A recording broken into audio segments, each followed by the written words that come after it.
Amen. Amen. Ok, c'est bon. Alors, nous allons nous tenir debout. Et nous allons ouvrir nos Bibles dans Ésaïe chapitre 6. Tutafungula Biblia zetu kitabu cha Isaya sura yake ya 6.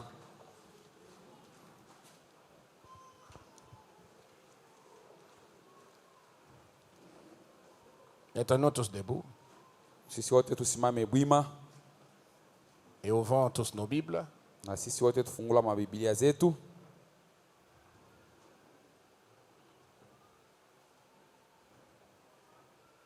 Amen. Amen. J'ai vu que les dons qu'on a fait le dimanche, ça a quand même aidé quelques personnes qui n'avaient pas de Bible, ils se sont retrouvés avec des Bibles. Un frère m'a dit, en tout cas, pasteur, c'est comme si Dieu vous avait inspiré. Dans le cadeau, la chose dont j'avais besoin, c'est ce que j'ai reçu. C'est vrai. Oui, mais c'était seulement un petit geste, c'était symbolique. Mais c'est ça même la chose.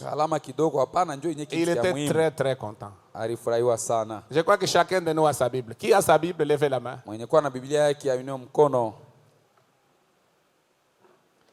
Et qui n'a pas sa Bible, levez la main. Qui n'a pas sa Bible. Levez comme ça. Ah. Mais faites un effort pour avoir la Bible. La Bible, ça ne coûte pas cher. Ok. Faites un effort. Le dimanche prochain, je vais encore vérifier.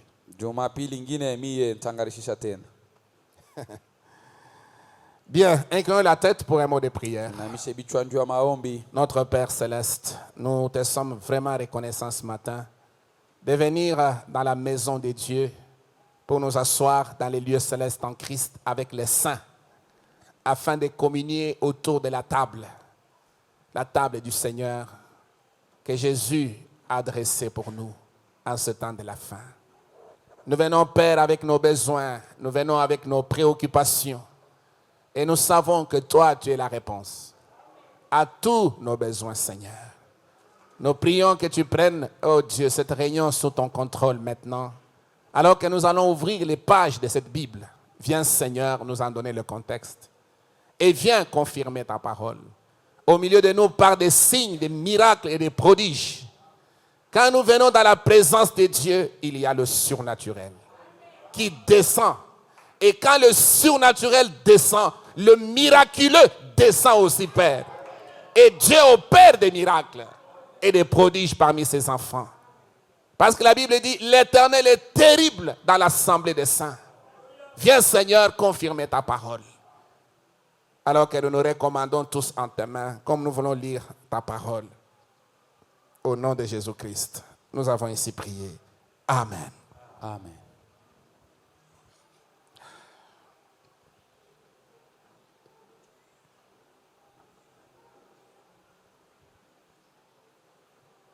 Si vous êtes prêts, nous allons lire ensemble.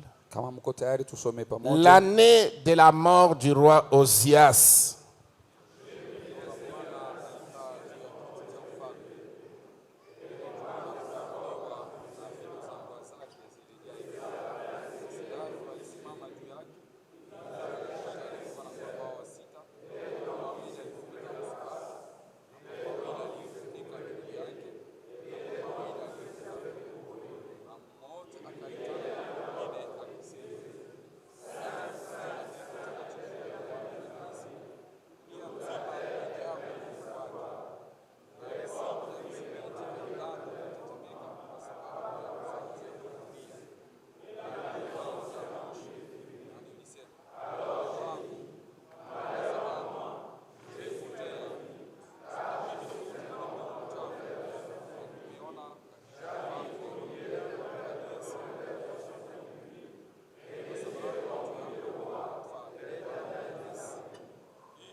Amen. Amen. Me voici, envoie-moi. Mimi ni hapa nitume. Que le Seigneur ajoute ses riches bénédictions à l'étude de sa parole. Bwana ongeze baraka yake Vous kusoma pouvez vous neno asseoir. lake, mnaweza kuketi.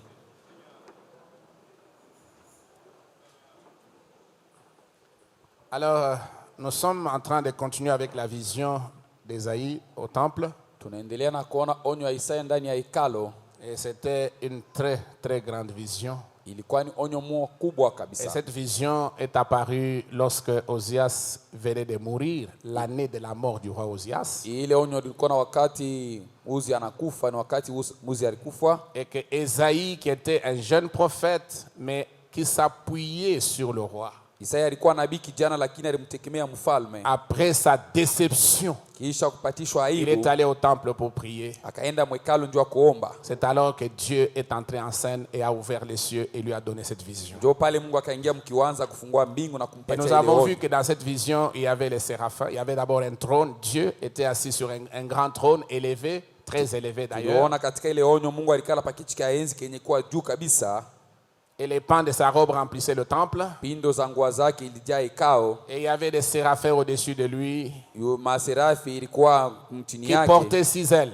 Balikuwa na mabao 6. Alors 2 ailes, ça couvrait la face. Mabao mawili banafunika uso, 2 autres ailes couvraient les pieds. ingine mawili banafunika miguu, Et avec les 2 autres ailes, il volait. na mabao ingine mawili balikuwa na luka. Et il s'écriait, il disait l'un à l'autre: Balikuwa naitana mmoja na mwingine, Saint, Saint, Saint est l'Éternel, mtakatifu, mtakatifu, le mtakatifu ni Dieu Bwana, Tout-Puissant. Mungu wa uwezo Et toute wote. la terre est remplie de sa gloire. Mbingu yote, dunia yote inajaa na utukufu Et la wake. Bible dit, et le temple fut rempli de fumée. Biblia inasema hekalu ilijaa na moshi. Amen. Amen. Et quand Ésaïe a vu ça, il dit, ce n'est pas possible. Wakati Isaya aliona ile akasema haiwezekani. Malheur à moi, je suis perdu. Ole wangu niko mwenye kupotea. Il a eu très peur. Akasikia boka Cela sana. l'a affecté, cela l'a touché. Ile ilimgusa sana. Une vision qui s'est manifestée devant lui. Onyo moja ikaonekana mbele Frère yake. Branham dit qu'Ésaïe n'avait jamais vu de vision depuis sa naissance. Branham anasema Isaya alikuwa ashaona Bien kama qu'il était maono maisha prophète, yake. Hata vile alikuwa Mais Dieu nabii. traitait avec lui d'une manière ou d'une autre. Mungu alikuwa anatumika naye namna moja wala Dieu traitait nyingine. avec lui autrement. Alikuwa anatumika naye Mais tofauti. pour la première fois, Tu ya mara ya il a kwanza vu une vision. akapata onyo. Et dans cette vision, il a vu le grand roi, Katika ile onyo akaona mfalme l'Éternel mkubwa. Dieu Tout-Puissant. Bwana Mungu wa uwezo Et wote. autour de son trône, Kando kando ya kiti il y chake avait ces enzi séraphins. kulikuwa maserafi. Amen. Amen. Nous avons vu que les ailes sur la face Tuliona sema mabao pa uso symbolisent la révérence, ni alama ya heshima. symbolisent le respect. Inaonyesha heshima. Les ailes sur le pied Mabao pa mikuu symbolisent l'humilité. inaonyesha kujishusha. Et les 2 autres ailes avec lesquelles il volait Hii mabao ingine mbili alikuwa anaruka nayo symbolisent ni alama l'action. ya kutumika Donc avec la révérence, pamoja na heshima, avec l'humilité, pamoja na vous unyenyekevu, restez actif unaanza kutumika sasa pour servir le Seigneur. ndio kumtumikia Bwana. Amen. Amen. Vous ne croisez pas les bras. Aufunge mikono Vous hapana, ne tournez pas les pouces. au pitishe vidole Mais vous hapana. êtes à son service. Uko mkazi yake. Et les 2 ailes mettaient les séraphins en mouvement. Hii mabao mawili ilikuwa anatumikisha maserafi. Amen. Amen. Et c'est ce que nous avons vu le vendredi. Ndio kile tuliona mkazi tano. Frère Madame dit ceci. Kwa maana nasema hivi, Quand l'apôtre Pierre, quand il prit Dieu au mot, un jour, kama mtume sur la mer, wakati mtume Petro alimkamata Mungu il kumsema avait yule péché mwokozi, toute la nuit et n'avait rien pris. alilopola usiku wote asikupate chochote. Jésus vint vers lui et lui dit, Yesu ana- jette ton filet Yesu anakuwa kwake na anamwambia tupa makila de yako l'autre côté kungambo ingine du bateau. ya chombo. Il répondit, Seigneur, Akadibu, Bwana, je suis pécheur. niko mwakulopola samaki. Je sais quand ils mordent Najua wakati kani banakuyaka kula et quand ils ne le font pas. na wakati kani abakulaki. Je sais où ils sont Najua kule beko et où ils ne sont pas. na kula bikalakeko.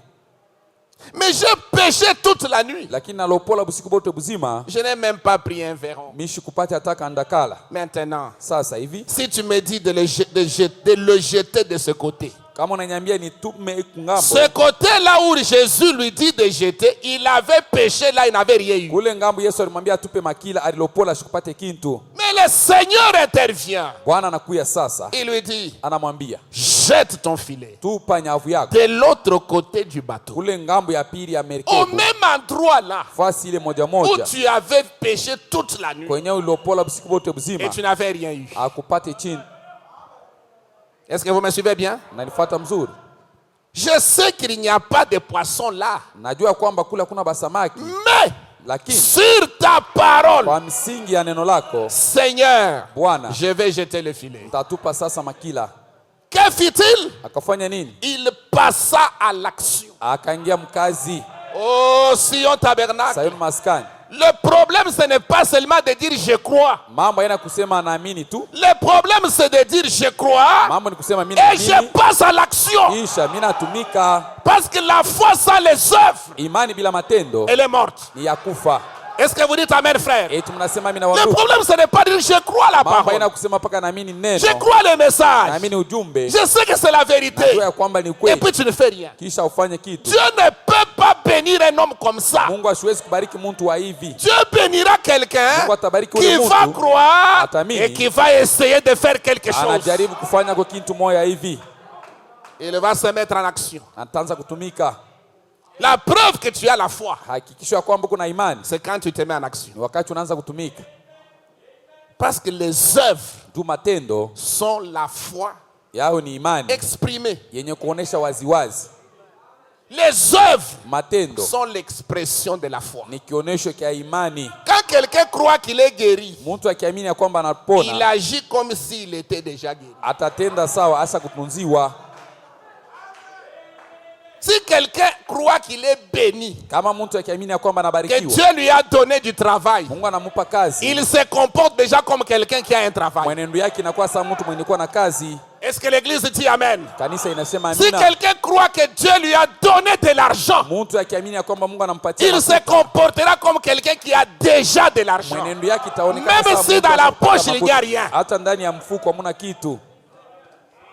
Et c'est la même chose pour le salut. Si quelqu'un croit qu'il est sauvé, il se comportera comme un homme qui est sauvé. Il vivra la parole. Il ira à l'église. Il priera. Il se tiendra loin du péché. Il ne fera pas de compromis. Il se comportera comme un homme sauvé. Écoutez, il n'y a personne qui vous dira que vous êtes sauvé. Il n'y a personne qui croira à votre place que vous êtes sauvé. Vous devez croire par vous-même. Et souvenez-vous que sans la foi, il est impossible d'être agréable à Dieu. Dieu ne traite pas avec les incrédules. Dieu ne traite pas avec les simili-croyants. Dieu traite avec des vrais croyants. Et les vrais croyants, leur foi s'accompagne des œuvres. Si vous croyez, vous allez témoigner. Si vous croyez, vous allez en parler aux gens. Vous allez témoigner de ce que Dieu a fait dans votre vie. Vous n'allez pas avoir honte de Jésus. Même au travail, vous n'aurez pas honte du Seigneur. Même dans les milieux où vous évoluez, vous n'aurez pas honte de la parole. Vous n'aurez même pas honte de dire que vous êtes un croyant du message de Branham. Parce que les gens, aujourd'hui, ils ont honte. Oh, tu es un branhamiste. C'est vrai que je ne suis pas branhamiste. Mais je crois que frère Branham, c'est mon prophète. Je crois que le message de Branham est la vérité. Je crois que frère Branham, il est le vrai prophète de Dieu dans ce temps de la fin.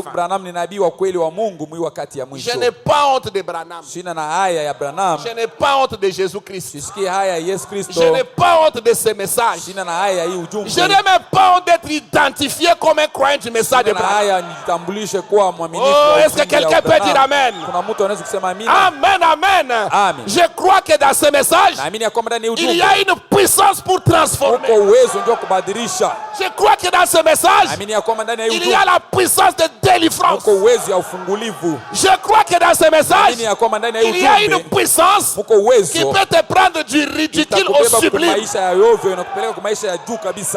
Mais vous devez le recevoir. Vous devez le croire et l'accepter pour vous-même.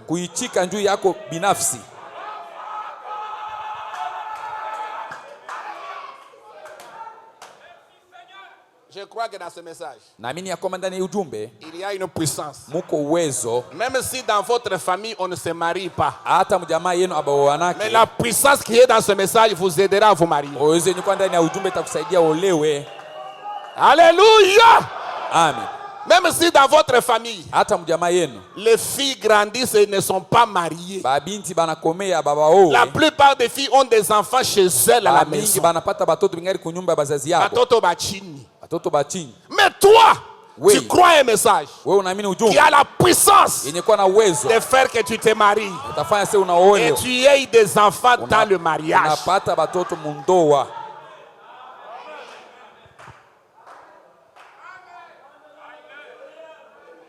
J'ai prêché toute la nuit.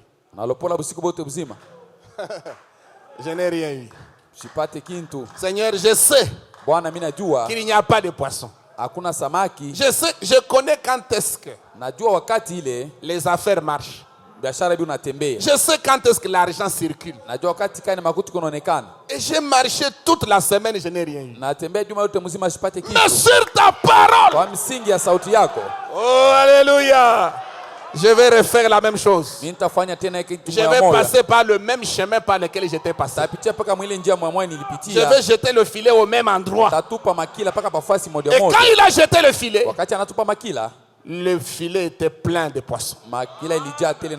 D'où sont venus ces poissons? D'où sont-ils venus? Frère Branham dit que Dieu est le créateur.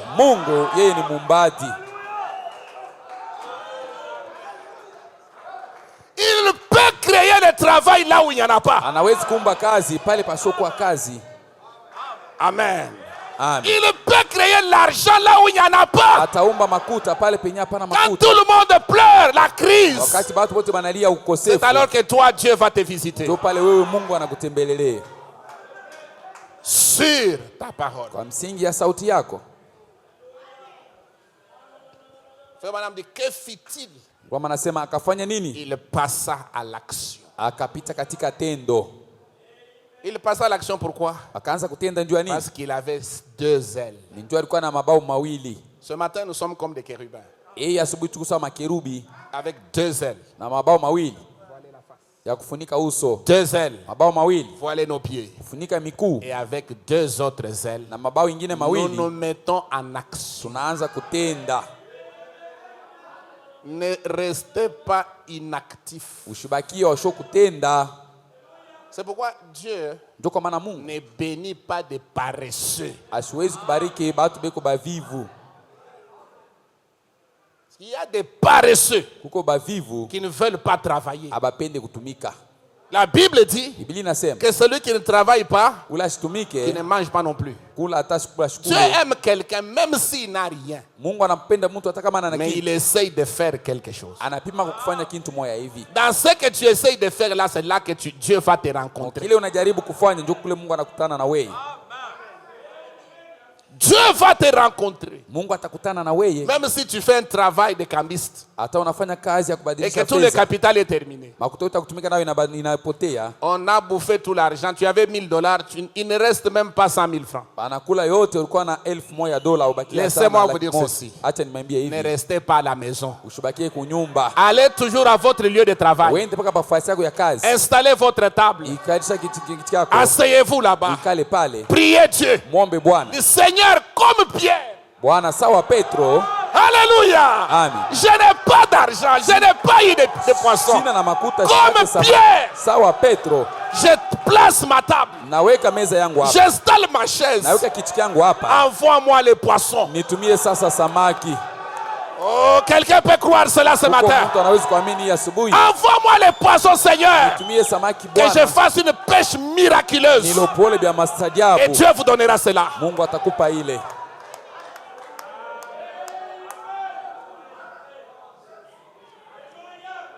Ne croisez pas les bras. Ne dites pas, mais le travail ne paye pas. Même si on ne te paye pas, continue à aller au bureau.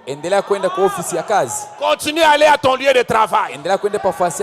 Continue à aller t'asseoir à ta place. Hey, mais un jour, il y aura un jour. Peut-être Peut-être qu'un jour là c'est aujourd'hui. Saa zingine ile siku ni leo. Peut-être que un jour là c'est demain. Saa zingine ile siku ni kesho. Dieu va faire un miracle pour toi. Mungu atafanya muujiza juu yako. Il va faire un miracle, un prodige. Atafanya muujiza. Il est le Jéhovah des miracles. Eko Yehova wa muujiza.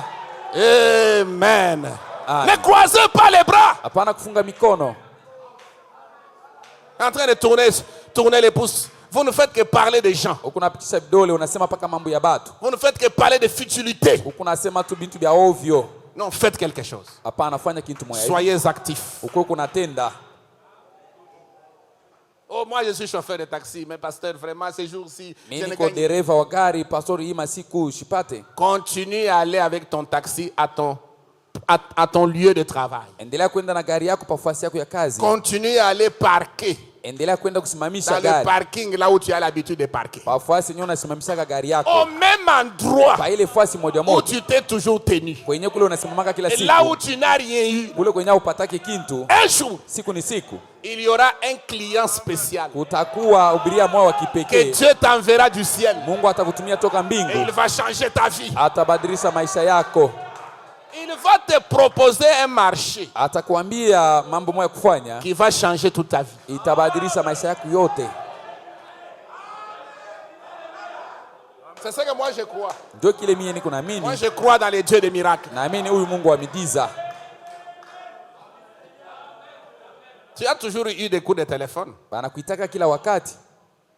Bonjour, comment ça va? Habari yako? On n'est pas payé. Pas comme un paiement. Ma crise, ma coûte, on a calmé. Ce jour, l'argent ne se laisse pas voir. C'est tout ce à quoi tu es habitué. Mais un jour, tu auras un coup de téléphone.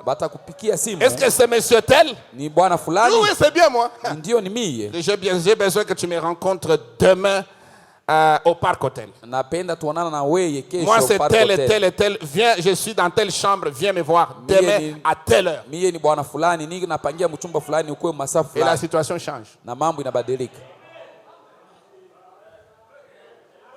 Un jour. Un jour. Oh, j'ai toujours aimé un jour. Parce qu'un jour, ça change les choses. Ça change la vie de quelqu'un. Tu peux passer d'un piéton à un homme véhiculé en un jour. On t'engage dans une entreprise à un poste de responsabilité. Tu es un directeur quelque part. Et on t'équipe. On te donne un véhicule de service et une maison de service. Et on te loge. C'est ça le Dieu que moi je prêche ici. C'est un Dieu de miracles. C'est pourquoi si vous êtes étudiant, étudiez. Ne fainéantez pas. Ne corrompez même pas. S'il faut reprendre l'année, reprends l'année. Pour que tu maîtrises bien ta matière. Parce qu'un jour, ta licence là qui est au frigo, au congélateur, qui est remplie, qui est couverte de poussière. Un jour tu vas épousseter ça. Dis, viens. Constitue ton dossier. Fais une lettre de motivation. Une demande d'emploi. Avec un CV. Viens. On prend, ok. Les tests, c'est seulement l'interview. On te pose seulement quelques petites questions. Là. Tu réponds. Tu es déjà engagé. Le contrat, il a signé ici. Tu regardes les salaires, tu commences à trembler. Tu trembles pour signer.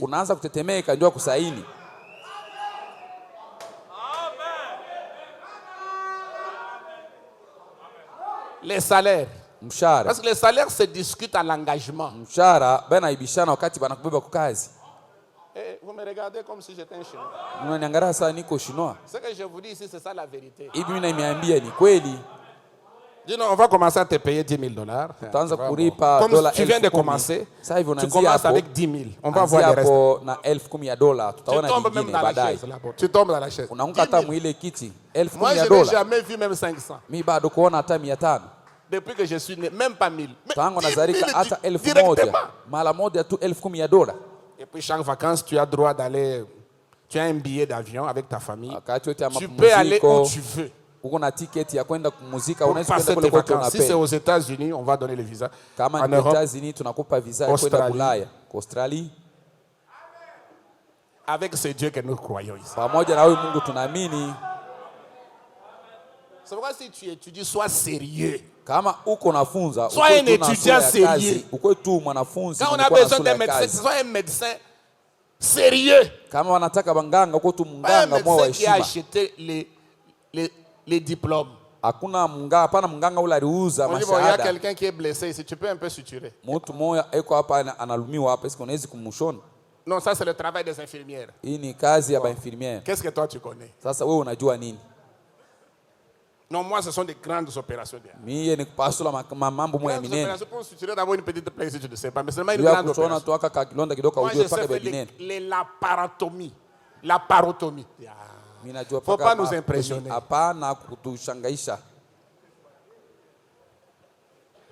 Amen. Amen. Passez à l'action. Amen. Amen. Avec ce que tu as, tu dois passer en action. Qu'y a-t-il dans ta main? Qu'y a-t-il dans ta main? Oh Seigneur, mais je n'ai pas $1000. Dieu n'a pas besoin que tu aies $1000.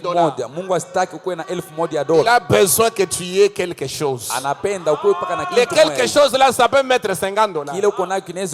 Ça peut même être 100 000 francs.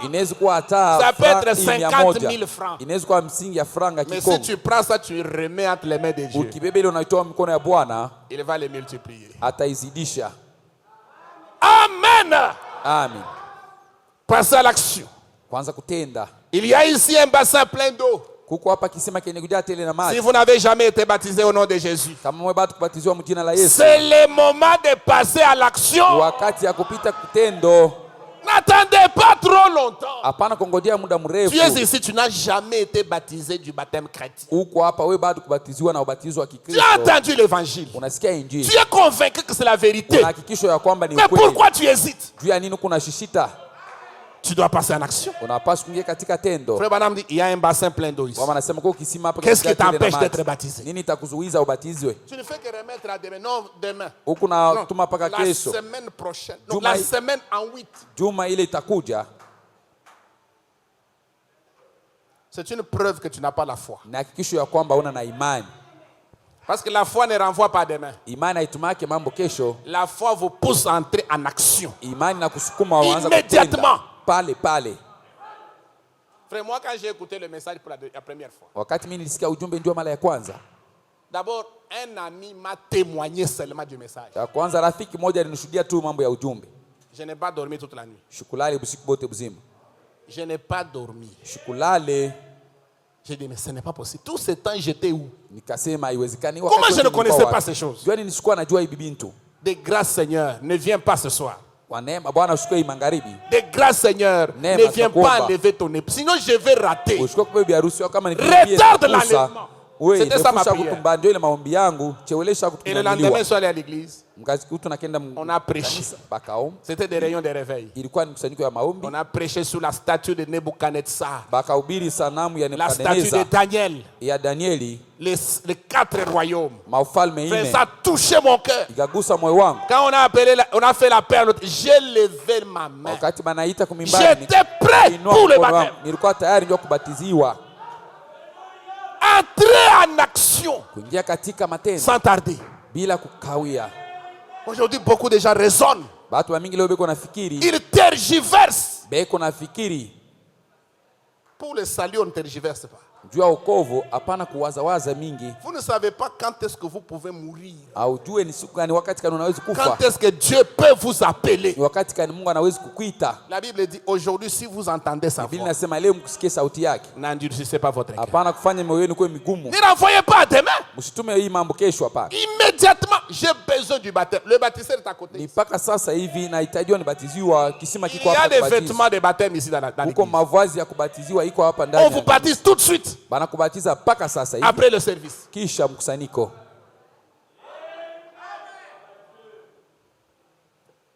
La mise en action. Vous passez en action dès que vous êtes convaincu. Unaanza kutumikia kama tu unahakikishwa. Si vous n'êtes qu'un membre d'église. Kama uko tu ni mwanamemba wa kanisa. Ça c'est maintenant une autre catégorie de gens. Hii aina nyingine ya watu wengine. Parce qu'il y a des membres d'église ici. Kuko wanamemba wa kanisa hapa. Mais qui ne sont pas encore des chrétiens. Bale bo bado kwa ba Kristo. Il y a une différence entre être membre d'une église et un chrétien. Kuko tofauti katikati ya mwanamemba wa kanisa na Mkristo. Il dit, si vous n'êtes qu'un membre d'église et que vous ne connaissiez pas Dieu par le baptême du Saint-Esprit, c'est le moment de passer à l'action. C'est le moment. Vous êtes seulement un membre de Sion. Non, allez plus loin que ça. Vous devez connaître Dieu par le baptême du Saint-Esprit. Regardez à côté de vous, si quelqu'un dort, bougez-le. Regardez.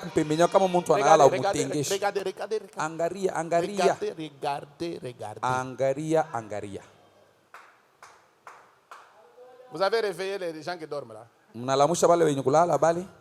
Là. Nous ne venons pas ici pour dormir. Nous venons ici pour aller au ciel. Pour nous préparer. Alors il dit ceci. C'est le moment de passer à l'action. C'est vrai. Couvrez-vous la face par respect. Couvrez-vous les pieds par humilité. Fléchissez le genou. Et passez à l'action. Si vous ne connaissez pas Dieu, passez à l'action. Faites quelque chose. Organisez une veillée de prière. Cherchez la face de Dieu. Venez vous enfermer ici. Et parlez à Dieu toute la nuit. Il est plus tard que nous le pensons.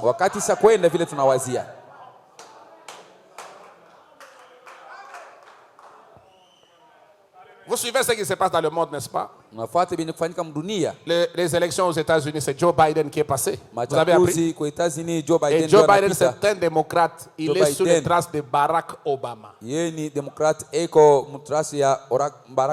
Ce sont des gens qui ont libéralisé l'homosexualité, les ceci, les cela. Donc, comprenez que les 4 ans qui vont venir ici, il se passera beaucoup de choses dans le monde. Parce que Trump qui vient de partir a bloqué beaucoup de choses.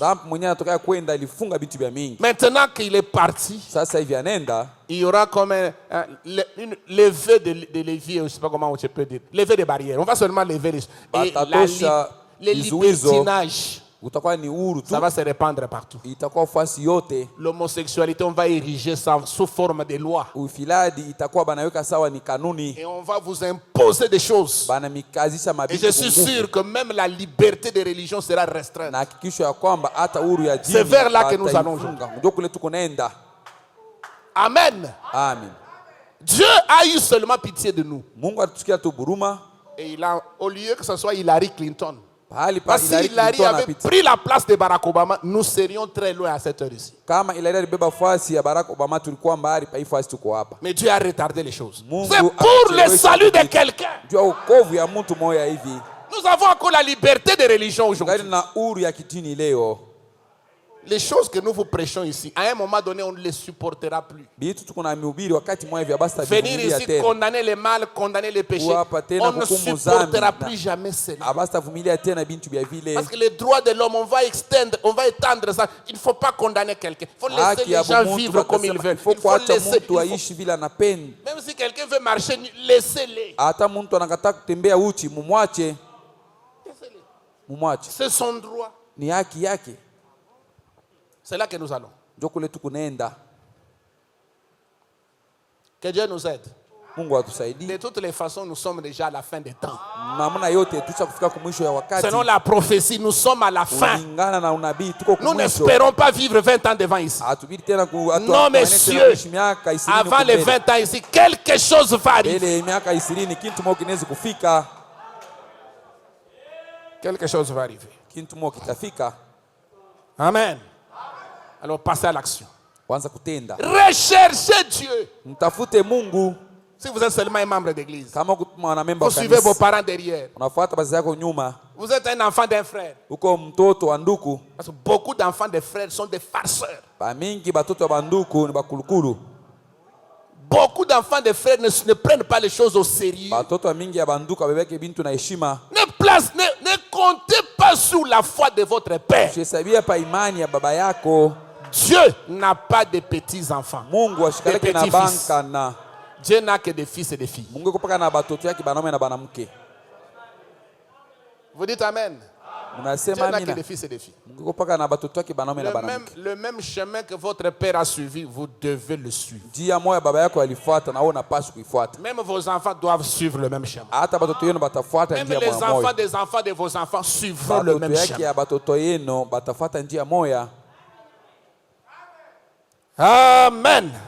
Amen. Quand l'homme aveugle, wakati mtu kipofu, Jésus lui parla, cracha à terre, fit de la boue. Yesu akasema naye kutemea mate na kufanya matope. Il l'appliqua sur ses yeux et le guérit. Akaweka pa macho yake na kumtunza. Après cela, cet homme passa à l'action. Kisha ile ule mtu akapita katika tendo. Il répandit sa renommée. Akazambarisha sifa yake. Frère, est-ce que vous suivez très bien? Eti mnafuata mzuri. Jésus a guéri l'homme aveugle. Yesu akamtunza huyu mtu kipofu. Ça ne s'est pas arrêté là. Haikushimamie pale. Est-ce que l'homme là a croisé les bras? Ule mtu akafunga mikono. Il s'est mis en action. Akaanza kutumika. Il a répandu sa renommée à travers le monde. Kavumu yake mdunia. Qu'est-ce que vous avez fait? Mwe mnafanya nini? Depuis que Jésus a fait ce qu'il a fait dans votre vie. Tangu Yesu alifanya kenye alifanya maisha yako. Vous étiez malade, il vous a guéri. Ulikuwa mgonjwa anakutunza. Qu'est-ce que vous avez fait? Unafanya sasa nini?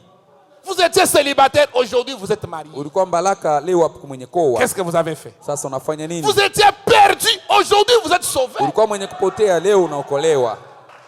Vous n'aviez pas la paix. Hakuna na amani. Vous étiez agité. Ulikuwa unangaika. Vous n'arrivez même pas à dormir. Hakwanza hata kulala mzuri. Aujourd'hui, leo vous avez la paix. uko na salama. Vous dormez comme un bébé. Unalala kama mtoto wa mama. Qu'est-ce que vous avez fait? Sasa unafanya nini? Entrez en action. Ingia katika tendo et faites quelque chose. Fanya kitu moja hivi. Témoignez. Shuhudia. Parlez-en. Mseme. Est-ce que depuis que vous avez cru, Dieu n'a encore rien fait? Tangu liamini Mungu ashafanyaka kitu kingine. Il vous a évité les accidents. Il vous a épargné de la mort. Alikuepusha ajali ya msiba. Utafuta kufa katika ajali ya msiba. Vous avez même manqué de témoigner. Unashinda hata kushuhudia. Vous avez même manqué de chanter un cantique. Unashinda hata kuimba mwimbo kipekee. Vous voyez? Unaona? Vous êtes devenu amorphe. Unakuwa amorphe. Inactif. Washo kutenda. Pas même Seigneur merci. Unashinda hata kusema Bwana asante. Pas même Seigneur je te rends grâce. Hapana kusema hata Bwana nakushukuru. Si tu avais fait le tonneau avec les véhicules, si tu étais fracturé, tu allais dépenser l'argent? Kama ulifanya tono na gari na unavunjika de dépenser l'argent. Mungu anakuepusha utumie fedha. Qu'est-ce que tu as fait en retour? Kisha yake ulifanya na wewe nini kwa kurudisha?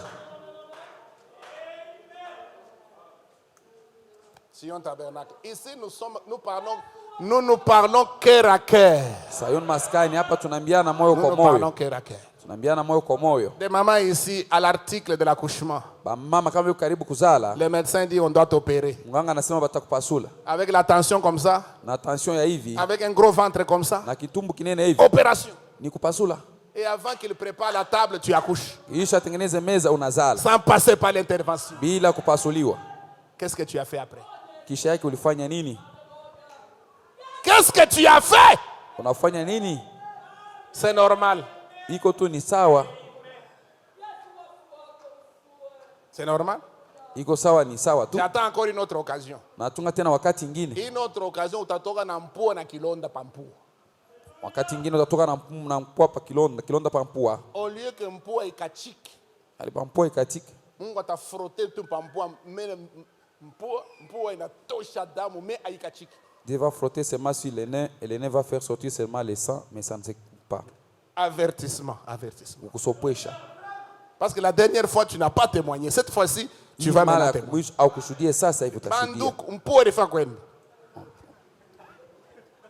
Dieu m'a fait grâce. Mungu alinijalia neema. Amen. Amen. Est-ce que vous pouvez vous imaginer un jour sans nez? Vous allez ressembler à quoi? Ce qui fait ressortir votre beauté, c'est aussi les nez que tu as.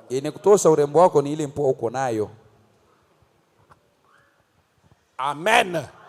Amen. Et Dieu te préserve. Mungu anakulinda. Nous devons être reconnaissants. Tunapaswa kuwa na shukrani. L'action de grâce, la reconnaissance, elle est devenue rare dans le monde. Shukrani haionekane tena mdunia. Il passa à l'action. Il répandit sa renommée à travers toute la contrée. Que fit-il? Il passa à l'action. Une fois un homme aveugle fut guéri. Il lui dit, cet homme est un pécheur, tu ne le connais même pas. Est-ce que vous me suivez bien? Vous me suivez bien? Même là derrière, est-ce que vous me suivez bien? Ok. Il dit, il répondit, s'il est un pécheur, je ne sais. Mais je sais une chose, c'est que j'étais aveugle et que maintenant, je vois. Rends gloire à Dieu, cet homme-là, c'est un pécheur. Glorifie Dieu. Branham, c'est un mysticisme. C'est un mystique. C'est un mystique, il fait c'est un franc-maçon. Si Branham est franc-maçon, s'il est mystique, je ne sais. Mais une chose est certaine. Oh, j'étais pécheur. Aujourd'hui, je suis sauvé. Ça, l'Église catholique ne me l'a pas donné. Ça, l'Église kimbangiste ne me l'a pas donné. Les témoins de Jéhovah ne m'ont pas donné ça. La soif de la bière est partie. La soif de match de football est partie. La soif de la musique du monde est partie. Ce n'est pas moi. C'est ce message qui a produit cela. Amen. J'étais pécheur. Mais maintenant, je suis sauvé. Je suis un fils de Dieu. Pourquoi je ne peux pas témoigner?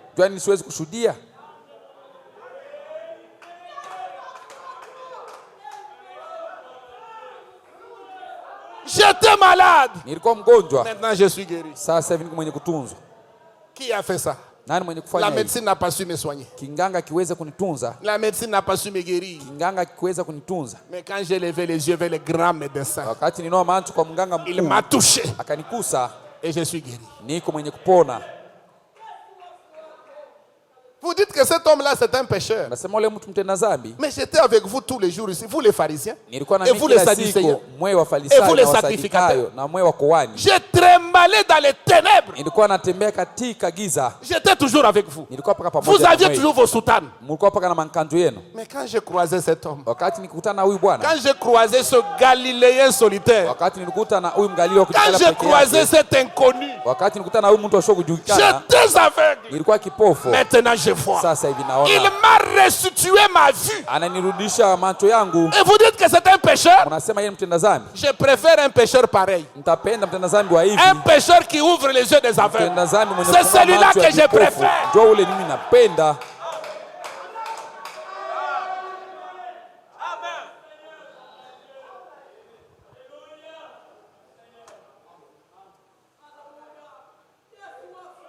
Est-ce que vous comprenez le sens de 6 ailes? Vous êtes en train de comprendre le sens de la vision d'Ésaïe? Est-ce que vous comprenez le sens de 2 dernières ailes? C'est mettre en action. Faire quelque chose pour ce que Dieu a fait pour vous.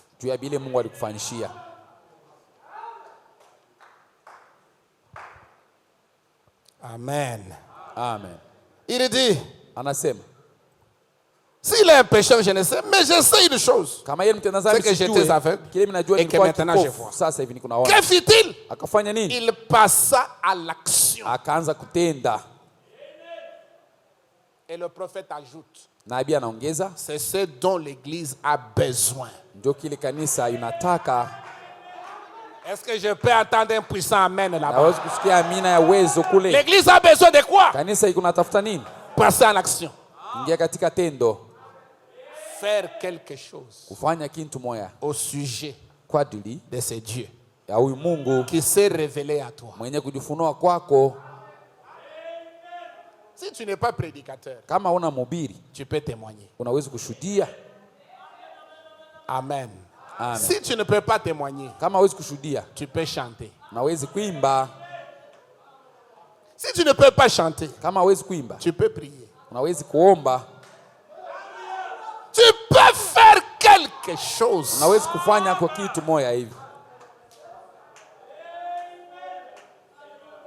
Si tu ne peux pas prêcher, tu peux soutenir un prédicateur. Kama hawezi kuhubiri, unaweza kumunga mkono mhubiri. Jeter une chemise à un prédicateur. Unaweza kumuzia sheti mhubiri. Une cravate à un prédicateur. Amuzia mlende ule mhubiri.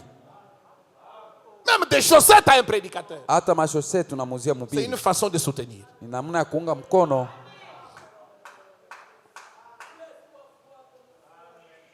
Oh, c'est vrai mes amis. C'est ce dont l'église a besoin. Passer à l'action. Nous avons trop de formes. Tuko na maumbo mingi. Nous avons trop de quoi? Tuko na maumbo ya mingi. C'est comme nous sommes là très sérieux. Sasa hivi tuko hapa na heshima yote. Ce sont des formes. Ni maumbo tu. Dieu n'a pas besoin de votre sérieux. Mungu asitafute il a besoin que vous entriez en action. Yanapenda uanze kutumika. Comme la femme samaritaine. Cette femme-là au puits. Jésus a dévoilé ses péchés. Jésus a dévoilé sa vie. Non, on nous a dit que le Messie viendra et qu'il nous montrera ces choses. Mais toi qui es-tu? Jésus lui dit, je le suis moi qui te parle. Elle n'a plus discuté. Elle a abandonné sa cruche. Elle a couru dans la ville. Venez voir un homme qui m'a dit tout ce que j'ai fait. Ne serait-ce pas le Messie? Si toi tu as découvert la vérité, qu'est-ce que tu as fait? Les membres de ta famille meurent dans le péché. Tes amis de travail meurent dans le péché. Tes voisins meurent dans le péché. Qu'est-ce que tu as fait?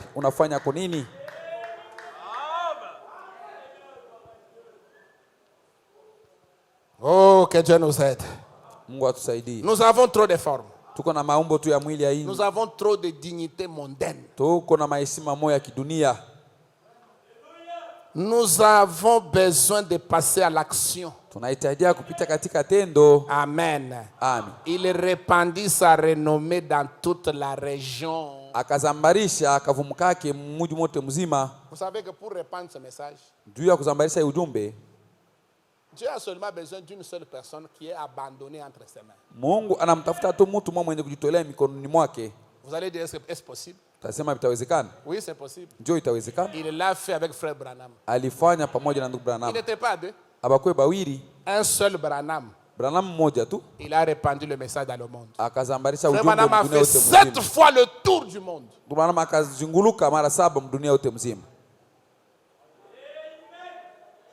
Si nous tous ici, nous étions abandonnés entre les mains du Seigneur, qu'est-ce que Dieu ne peut pas faire? Vous êtes à Kilobé-Lobé. Kilobé-Lobé devait bouger. Vous êtes où? Au Golf Manchinga. Au poids lourd. On essaye de tendre l'oreille pour entendre qu'il y a quelque chose. Il n'y a rien.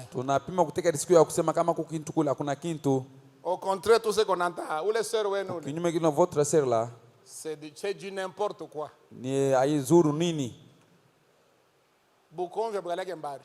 Pour se bakare, pour elle, ce n'est pas très loin. Dada omdani ya Kristo. Elle porte les pagnes en dessus là-bas, il a mis les collants. Nous allons régler les comptes avec toi. J'enlève d'abord la veste là des sœurs. Vous voulez jouer de moi parce que je suis une sœur. Essayez d'abord d'écouter l'histoire de sœur. J'irai voir le pasteur après. Qu'on règle d'abord les comptes avec toi.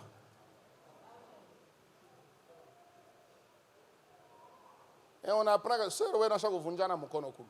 Est-ce que votre sœur là anavunja mtu mkono kule? Bana mubamba. On l'a arrêté. On veut l'amener dans un véhicule pour l'amener à la prison. Jacques Tazo. Frère Jacques Tazo, tu es où?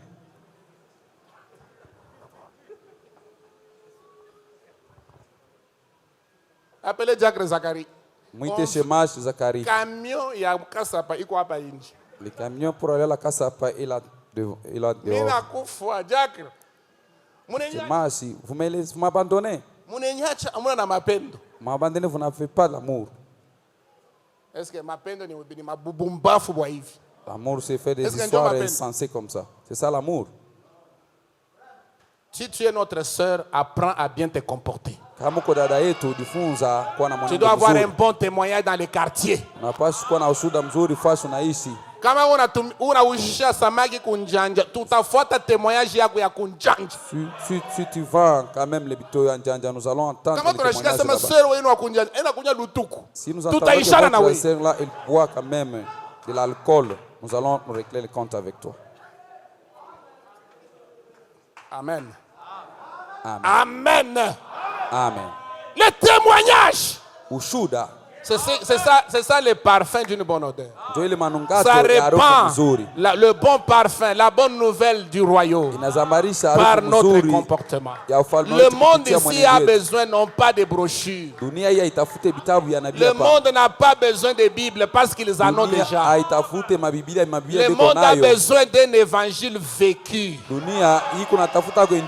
monde a besoin d'un témoignage vivant de la grâce de Dieu. C'est ça qui crée la soif. Jésus a dit, vous êtes la lumière du monde. Vous êtes le sel de la terre. Le sel crée la soif. Ça vous pousse à avoir la soif de Christ.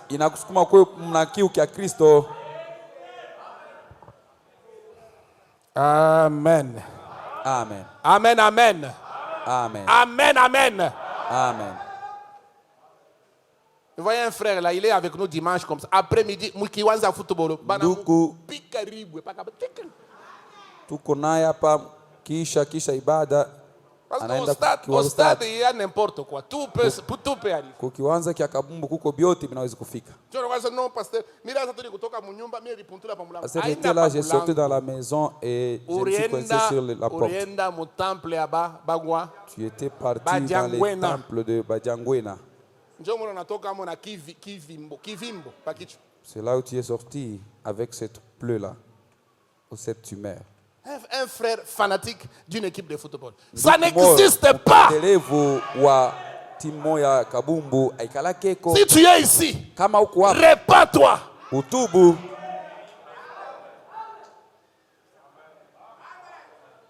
Nous n'avons pas de frères 100% Mazembe. Ça n'existe pas. Nous n'avons pas de frères Lumpa 100%. Ça n'existe pas. Le frère Wakilupopo. Ça n'existe pas.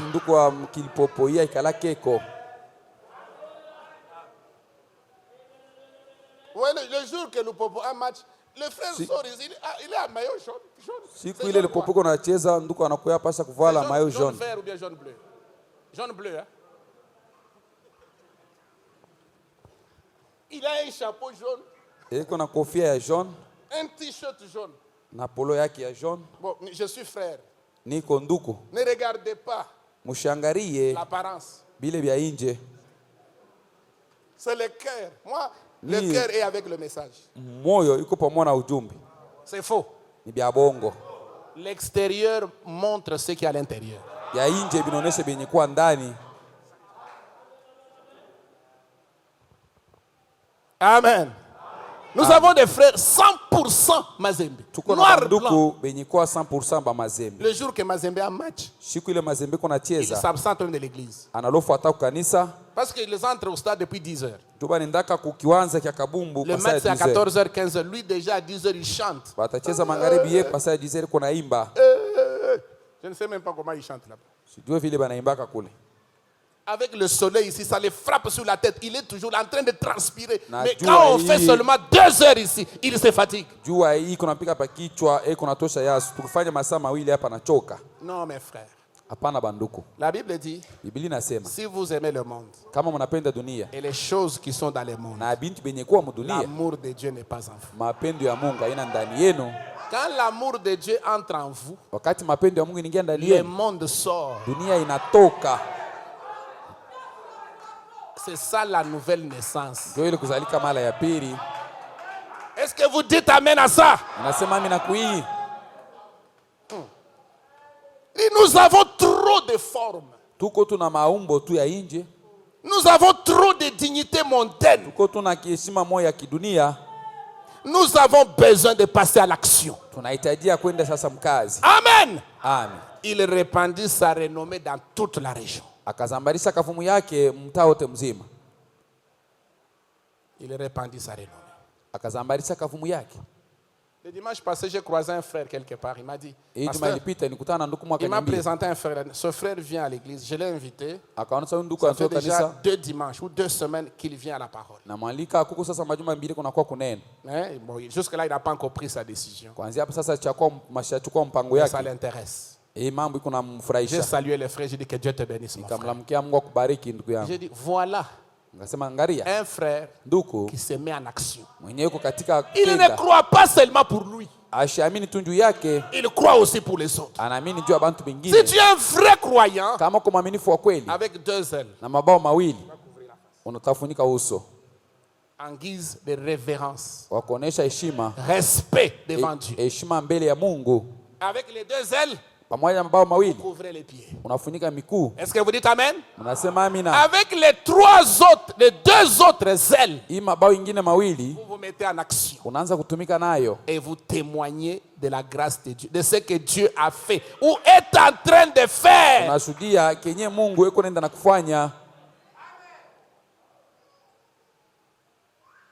Est en train de faire. Des fois, les gens s'habituent. Vous devenez comme un vieux loup de mer. Vous connaissez les vieux loups de mer, l'histoire du vieux loup de mer. Il est tellement habitué à voir la mer et les merveilles qui se passent sur la mer que ça ne l'impressionne plus. C'est devenu normal. Non, c'est toujours comme ça que le pasteur prêche. L'onction, quand l'onction descend, c'est comme ça. Ça, c'est comme ça. Et puis après, nous rentrons à la maison. Tu rentres à la maison toujours avec ta misère. Misère. C'est que la présence de Dieu ne te fait rien. Tu n'en profites même pas. Parce que tu es déjà habitué.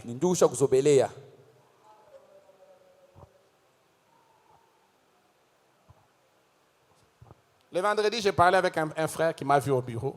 Il est assis ici, je ne saurais pas citer son nom. Il me dit, pasteur, quand je vous écoute, depuis que je suis rentré, quand je vous écoute autrement. Je ne sais pas si tout le monde vous écoute comme moi je vous écoute. Même la réunion d'aujourd'hui, c'est terrible. Mais tous ces jours ici, je suis réellement béni, pasteur. Moi, je dis, bon. Il me dit, est-ce que c'est comme ça que les autres aussi comprennent? J'ai dit, bon. Peut-être comme toi, tu as fait longtemps, hein, loin de Lubumbashi. Et ils sont là avec les pasteurs tous les jours. Ils ne voient plus rien. C'est vrai, non? C'est vrai, non? C'est vrai, non? Ce n'est pas vrai. Donc vous aussi, vous voyez les choses. Si vous voyez les choses, que Dieu vous bénisse. Parce qu'il y en a qui ne voient rien. Qui ne voient rien. Dis, ah, c'était comme ça. Bon, mercredi, nous viendrons encore. Pas pour manger. haina njoo ya kula, juste pour assister. Ni njoo tu ya nami nishiriki. Et après partir. Kisha yake kwenda. Vous êtes un assistant, non, un spectateur. Voilà. Mais nous ne sommes pas des spectateurs. Nous sommes participants. Nous faisons partie de la scène. Nous sommes partie prenante. Amen. Amen. La chose me concerne.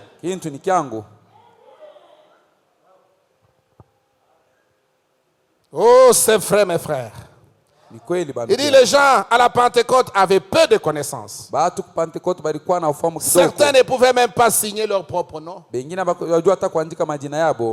étaient dans la crainte. Ils allèrent dans la chambre haute. Mais un jour, que firent-ils? Ils allèrent là pour obéir à sa parole. Ils acceptèrent sa parole. Oh, si les gens aujourd'hui acceptaient simplement sa parole, alors ils passeraient à l'action. Donc quand les gens ne passent pas à l'action, ça veut dire que quelque part il y a quelque chose qui ne va pas. Ils n'acceptent pas la parole. Ils font semblant d'accepter la parole, mais ils ne l'acceptent pas. Parce que quand la parole entre en vous, sous la forme de la sémence, la parole entre en vous, crée la foi. La foi produit les œuvres.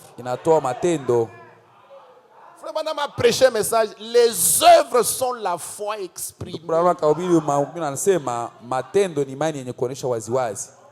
Si quelqu'un a la foi, il ne peut pas rester tranquille. Si quelqu'un a la foi, il va faire quelque chose. Il peut parler, il peut témoigner, il peut poser un acte, il peut agir. Parce que la foi ne vous laissera pas inactif. La foi ne peut jamais vous laisser amorphe. Non, elle vous poussera à faire quelque chose. C'est la vérité, n'est-ce pas? Il dit, alors, il dit, demeurez dans la ville de Jérusalem. Luc chapitre 24, 49. Vous recevrez le Saint-Esprit, la promesse. Le Saint-Esprit viendra sur vous. Et vous serez mes témoins. Là, c'est Acte 1:8. Maintenant, Luc 24, 49 dit ceci. Voici, j'enverrai sur vous ce que mon Père a promis. Ça, c'est Jésus qui parle avant de monter au ciel. Il dit, j'enverrai sur vous ce que mon Père a promis. Mais vous, restez dans la ville jusqu'à ce que vous soyez revêtus de la puissance d'en haut. Il pose la question. Pendant combien de temps? Vous allez rester dans la ville pendant combien de temps? Jésus n'a pas déterminé. Il devait croire et s'attendre à l'accomplissement de la promesse. C'est comme la promesse de la guérison. Dieu ne donne pas un délai.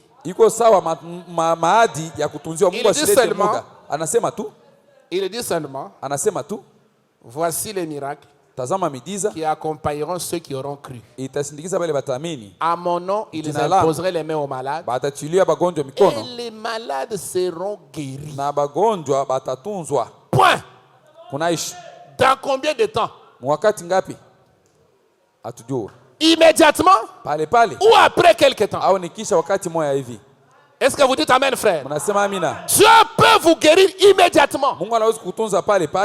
Il peut aussi vous guérir dans une semaine. Il peut aussi vous guérir après un mois. Mais il a besoin de quelqu'un pour croire.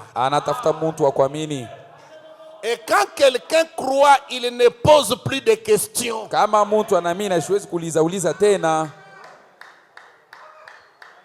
Amen. Amen. Il ajoute, il dit, pendant combien de temps? 1 heure. 2 heures, 10 jours, 4 mois, 6 mois. Cela ne fait pas de différence.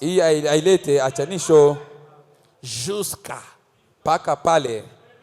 Quand vous demandez quelque chose à Dieu, mkiombe kitu kwa Mungu, écoutez un conseil mshikieni shauri que les prophètes vous donnent ce matin. Nabii ananipa hii asubuhi. Quand vous demandez quelque chose à Dieu, mkiombe kitu kwa Mungu, écoutez le conseil. Msikie shauri. Frère Branham dit, Ndugu Branham anasema, restez là, bakieni pale jusqu'à, paka pale. Et il dit amen. Anasema amina. Je me sens bien. Najisikia mzuri. Restez jusqu'à. Bakieni paka pale. Jusqu'à quand? Paka wakati gani? Jusqu'à ce que cela arrive. Paka ile siku ile itafika. Combien de temps cela prendra-t-il? Wakati ngapi kile kitakawia? Dieu seul le sait. Mungu peke yake anajua. Un chrétien Mkristo se repose sur la promesse de Dieu. Anekala yule ya malako ya Mungu. Amen. Amen. Réclamez-le. Mudai. Croyez-le. Muamini. Agrippez-vous à cela. Muulamate kukile kintu. Passez à l'action. Mwanze kutenda. Témoignez de cela. Mshuhudie ile. Oui, témoignez. Mshuhudie ndio. N'ayez pas peur. Mshukue na boka. Passez à l'action. Mwanza kutenda tu. Vous témoignez de ce que Dieu a promis. Unashuhudia kile Mungu alilaka. Vous témoignez de ce que Dieu a déjà fait par la foi. Unashuhudia kile Mungu ashakufanya kupitia imani. Et après vous allez voir la chose s'accomplir. Kisha yake utaona kile kitu kinatimilika. Ils étaient là dans la chambre haute. Balikuwa pale mchumba la juu. Faisant quoi? Benafanya nini? Louant et bénissant Dieu. Beko na sifu na kumbariki Mungu. À cause de quoi? Kwa ajili ya nini? La promesse. Kwa ajili ya malako. Ils étaient dans la chambre haute. La promesse n'était pas encore accomplie. Mais ils étaient en train de louer le Seigneur. Ils étaient en train de louer le Seigneur. Ils étaient en train de le bénir. À cause de quoi? La promesse. Ils savaient que cela devait arriver. Vous y êtes?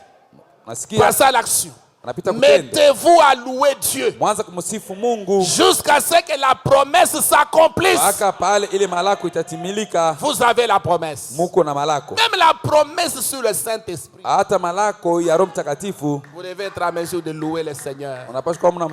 Même avant qu'il ne puisse l'accomplir, vous vous réjouissez déjà. Vous dites à Dieu merci pour le Saint-Esprit.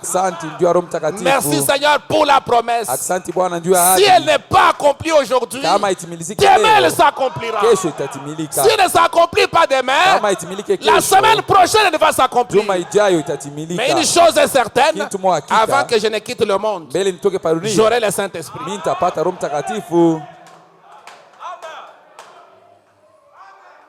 Amen.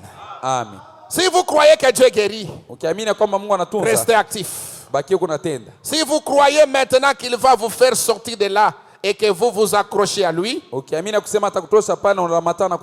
restez actif.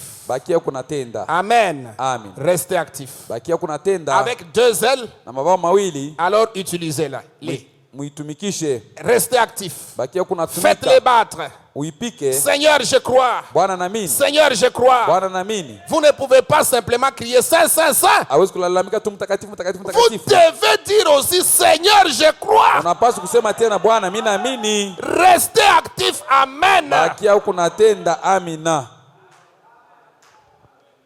Les séraphins criaient Saint, Saint, Saint. Mais nous, ce matin, nous avons des promesses. Et nous devons croire ces promesses. Et nous devons montrer à Dieu que nous croyons dans ces promesses. La promesse dit, j'ai été jeune, j'ai vieilli, je n'ai jamais vu le juste abandonné, je n'ai jamais vu sa postérité mendier son pain. Seigneur, même si les choses ne marchent pas aujourd'hui, mais je crois que je ne peux jamais mendier. Je crois que même ma postérité ne mendiera jamais, parce que tu as fait la promesse. Un juste Dieu ne l'abandonne jamais. Même si ça peut sembler que Dieu vous a abandonné, même si les gens peuvent vous critiquer, vous dites, mais où est son Dieu? Où est votre Dieu? Vous dites vous avez Dieu, vous avez. Mais où est-il? Comment il ne vous donne pas à manger? Comment il ne termine pas la famine dans la maison? Malgré cela, moi je crois. Je n'ai jamais vu le juste abandonné.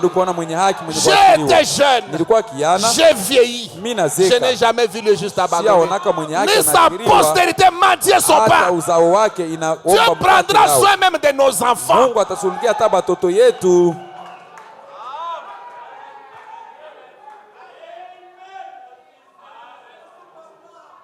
Frère, Abraham est mort. Est-ce que Dieu a abandonné Isaac? Isaac est mort. Est-ce que Dieu a abandonné Jacob? Jacob est mort. Est-ce que Dieu a abandonné les 12 patriarches? Aujourd'hui, même comme Israël est déchu. Est-ce que vous me suivez, frère? Israël n'a pas la... Il est l'olivier franche. L'olivier franc. Qu'on a coupé. Mais nous sommes l'olivier sauvage. Qu'on a hanté, qu'on a greffé. Israël, même sous la disgrâce, surtout que maintenant ils sont rentrés dans la terre promise. Frère, le figuier bourgeonne. Il prospère. C'est la prophétie, mes amis. Nous sommes au temps où le figuier bourgeonne. Les nations se disloquent. Mais Israël se réveille. Du côté des nations, c'est la débandade. Mais du côté d'Israël, c'est le réveil. Est-ce que vous me suivez, frère? Pourquoi Israël se réveille? Parce que le Messie sera bientôt là-bas. Le message va retourner chez les Juifs. Mais avant que l'évangile ne rentre chez les Juifs, l'épouse doit quitter la scène. L'épouse doit être enlevée. Est-ce que vous dites amen, frère? Nous devons aller dans l'enlèvement. C'est pourquoi les jours des gentils sont comptés.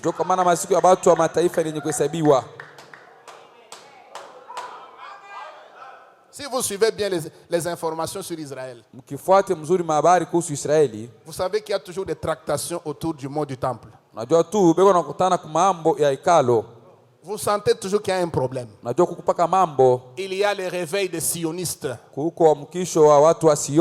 Des gens qui veulent faire exploser la mosquée d'Omar. Pour qu'ils reprennent la construction ou la reconstruction du temple. Le temple de Salomon. Parce que c'est ce qu'ils croient. Ils doivent remettre le temple en place. Remettre le sacrifice perpétuel. C'est ce que Frère Branham dit dans les 70 semaines de Daniel. Quand Israël va revenir à ce sacrifice-là, c'est là qu'Élie et Moïse vont apparaître. Ils vont leur dire non, ce n'est plus encore le sang de boucs et de taureaux. Ce n'est plus encore la génisse rousse. Voici l'agneau de Dieu. Et Christ viendra. Ils vont lui poser la question. Mais où as-tu trouvé ces plaies? Pourquoi tu as des cicatrices? Non, c'est dans la maison de mes amis. J'étais venu ici, vous m'avez rejeté. Vous m'avez percé les mains. Je suis votre Seigneur, votre Messie. J'étais venu il y a 2000 ans. Celui qui était mort à la croix là, c'est moi. Et la Bible dit ils vont se séparer, chacun dans sa maison. Ils vont mener le deuil. Comme s'ils ont perdu un enfant unique. C'est ce que Frère Branham appelle dans le sceau la détresse de Jacob. Amen. Ils vont pleurer.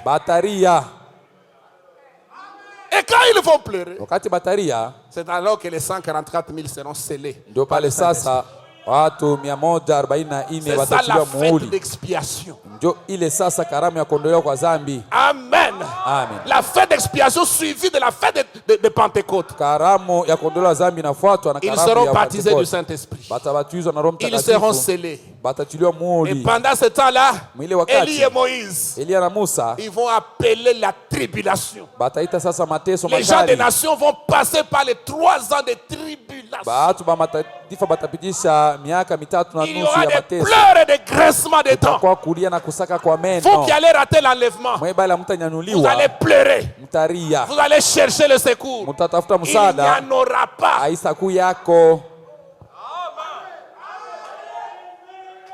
Où sera l'épouse? Au palais.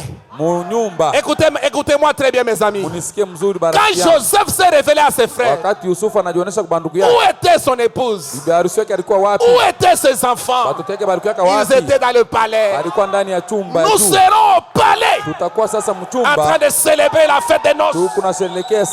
Pendant 3 ans et demi, nous mangerons, nous boirons, nous glorifierons le Seigneur. Et quand nous serons en train de jubiler, le monde sera en train de grincer les dents.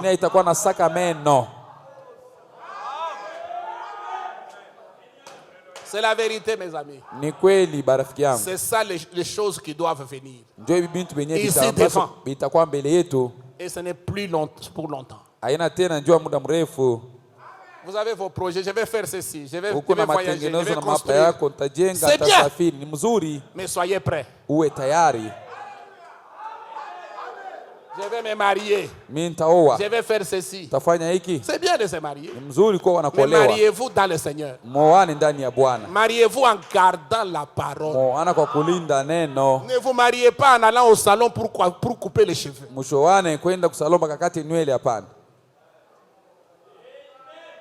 Ne vous mariez pas en allant au salon pour qu'on vous plante les cils. C'est du paganisme. Amen. Amen. Vous vous mariez en péchant. Dieu se retire de votre mariage. Il vous laisse seul. Et vous allez récolter ce que vous aurez semé.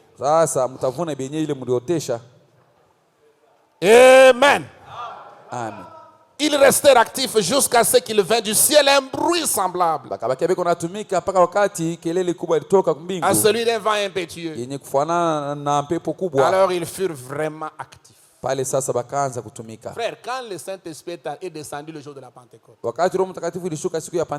ces gens-là avaient les ailes. Ils ont déployé les ailes. Frère madame dit, ils sont sortis même par la fenêtre. Les autres sont sortis par la porte. Pierre qui ne savait même pas parler, qui ne savait même pas signer son nom, il était ivre. Je vous ai toujours dit que le Saint-Esprit, quand il vient, il s'accompagne de l'ivresse. Comment les amens sont faibles comme ça? C'est que vous n'avez jamais reçu le Saint-Esprit. Qui a déjà eu le Saint-Esprit? Levez un peu la main. Levez bien la main. Et les autres n'ont pas le Saint-Esprit. Ou bien c'est le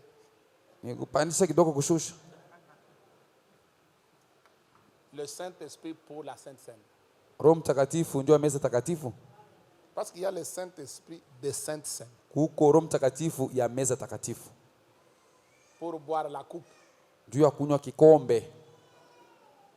Mais pour témoigner, il disparaît.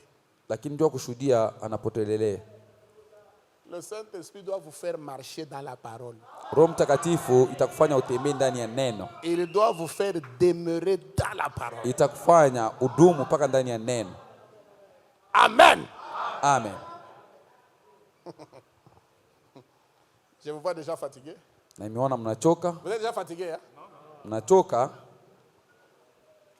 Bon, qui est fatigué? Soyons sincères. Qui est fatigué? Une personne, 2 personnes. Sur les multitudes qui ne sont pas fatiguées. Qui ne sont pas fatigués.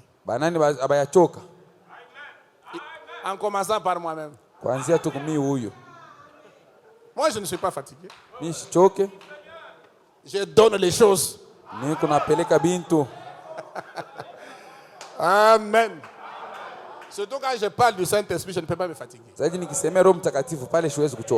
peux me fatiguer quand je parle d'autres. Mais quand j'arrive au niveau du Saint-Esprit, je sens comme si je suis rechargé. Le Saint-Esprit vient à moi comme une recharge. Amen. Amen. J'ai déjà parlé pendant 1h15 seulement. C'est encore très peu. Aujourd'hui c'est dimanche. On doit aller au moins à 1h30 ou 45.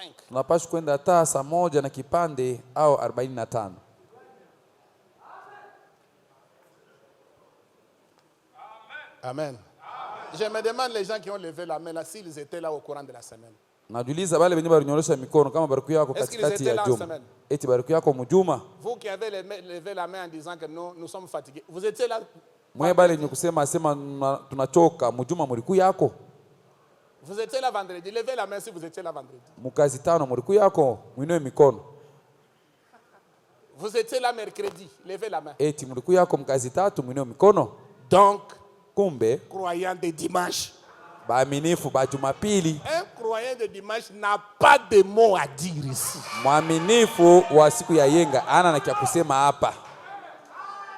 Qu'est-ce qu'il doit faire? Qu'est-ce qu'il doit faire? Se taire. Ici, on a besoin de gens qui viennent chaque jour. Il doit seulement se taire. Si même on fait 3 heures, il est toujours là. Au moins ceux qui sont réguliers, ils ont un avis à donner. Et je vais faire attention. Amen. Ok, ajoutons encore quelque chose. Fais madame dire ceci. Ils restèrent actifs jusqu'à ce qu'il vint du ciel un bruit semblable à celui d'un vent impétueux. Alors ils furent vraiment actifs. Ils passèrent à l'action. Frères, sœurs, ce que nous avons vu en ces derniers jours devrait nous pousser à l'action. Est-ce que ce n'est pas vrai? Qu'est-ce que nous avons vu à ces derniers jours? Le Dieu du ciel descend, accompagné des anges puissants. Oh mes amis, quand nous regardons ça, c'est le trône qui s'est déplacé. Frère Branham dit ceci dans le message Apocalypse chapitre 5, Apocalypse chapitre 4, 3e partie. Il dit le premier trône de Dieu était au ciel. Est-ce que vous me suivez bien? Le deuxième trône de Dieu était en Jésus-Christ. Mais le troisième trône est dans l'homme. Amen. Et ça, c'est le trône de Dieu qui vient de l'éternité, qui est descendu et qui s'est engouffré dans un homme. Le trône de Dieu aujourd'hui, il n'est pas au ciel, il est sur la terre, dans des hommes et des femmes. Et ce trône-là qui est sur la terre, laissez-moi vous dire qu'il est gardé. Le trône est gardé. Alléluia. Qui garde le trône? Les 4 êtres vivants. Qui garde le trône? Les séraphins. Qui garde le trône? Les chérubins. Frère Branham dit, un chérubin, c'est un ange puissant. C'est un ange supérieur. C'est un ordre supérieur. C'est pourquoi ces anges avaient des ailes. Normalement, les anges ordinaires n'ont pas des ailes. Quand vous voyez un ange avec les ailes, c'est un archange. Amen. C'est un ange puissant. Et ce sont des gardiens du trône. Et vous voyez le trône de Dieu. Et quand vous regardez au milieu de cette nuée, mkiangalia katikati ya hii wingo, il y a le visage d'un homme qui apparaît. Muko uso ya mtu inaonekana. Voyez-vous ses yeux? Eti mnaona macho yake? Voyez-vous son nez? Mnaona mpua yake? Voyez-vous sa barbe? Mnaona ndevu yake? Qui est au milieu de cette nuée-là? Nani mwenye katikati ya hii wingu? C'est le Seigneur Jésus-Christ. Ni Bwana Yesu Kristo. Il est entouré par les anges. Anazunguluka na wamalaika. Et cette nuée est entrée en frère Branham. Hii wingu ikaingia ndani ya ndugu Branham. Cet ange puissant est venu avec un petit livre ouvert. Malaika wa uwezo anakuwa na kitabu kidogo kenye kufunguliwa. Le livre était fermé en Apocalypse 5. Kitabu balikifunga Ufunuo 5. Scellé de 7 sceaux. Banatia na mihuri 7. En dedans et en dehors. Nje na ndani. Mais quand il apparaît dans Apocalypse 10, wakati anakuya sasa mu Ufunuo 10, parce que frère Branham dit que ça c'est Apocalypse 10. Anasema hii ni Ufunuo 10 de 1 jusqu'à 7. Toka mwanzo hawa 7. Et quand nous lisons Apocalypse 10 verset 1, tukisoma Ufunuo 10, c'est un ange puissant qui vient du ciel. Mstari ya kwanza malaika wa uwezo anakuwa toka mbingu. Ni malaika wa mbingu. C'est un être céleste. Ni kiumbe cha kumbingu. Et quand il descend, wakati anashuka, il est enveloppé d'une nuée. Eko mwenye kuzungulukwa kufunikwa na il est accompagné d'une nuée. Anasindikizwa na wingo. Et au-dessus de sa tête, yule kichwa chake, l'arc-en-ciel. Upinde za mvua. Ses yeux manto sont yake comme des flammes de feu. Iko sawa zimi za moto. De sa bouche mkinywa chake sort une épée. Mnatoka mpanga. C'est la parole. Ni neno. Est-ce que vous dites amen, frère? Ses pieds sont comme des lérins ardents. Miguu yake iko saa shaba yenye kuwaka moto. Oh, nous savons que l'airain c'est le type du jugement. Tunajua shaba ni hukumu. Il vient accompagné du jugement. Anakuwa mwenye kusindikizwa na hukumu. Et quand il crie, wakati analalamika, il rugit comme un lion. Eko nongoloma sawa simba. Et c'est le lion de la tribu de Juda. Ni simba wa kabila ya Yuda. C'est un roi qui vient. Mfalme ndio anakuya. C'est Léo le lion. Leo simba. Est-ce que l'église est là avec moi? Kanisa iko pale na vous me suivez très bien? Ananifuata mzuri. Et quand il crie, il rugit comme un lion. Wakati anongoloma sawa simba, les 7 tonnerres font entendre leur voix. Mangurumo 7 inatoa sauti yayo. Les 7 tonnerres. Quand les 7 tonnerres ont fait entendre, Jean dit j'allais écrire. Mangurumo 7 wakati inatoa sauti yao wanasema niweza kuandika. C'est que les tonnerres ont dit quelque chose. Kile mangurumo ilisema kitu moja. Et Jean a entendu. Kile Yohana alisikia. Et il voulait écrire. Arependa. On lui a dit seul. Banamwambia sema tia tu muhuri kile kenyewe mangurumo 7 inasema usiandike. Lakini au jour de la voix du 7e ange, quand il sonnera de la trompette, les 7 mystères seront terminés.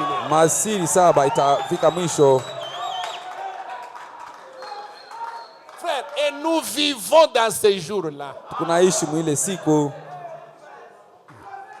Au jour, au pluriel, de la voix au singulier.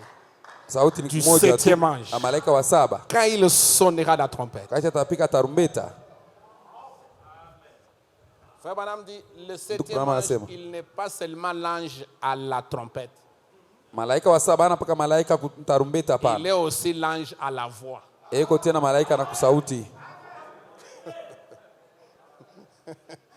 a les deux choses. La voix et la trompette. C'est très bon. J'ai envie de vous enseigner sur l'Apocalypse. J'ai envie de commencer les enseignements sur le livre d'Apocalypse. Les symboles.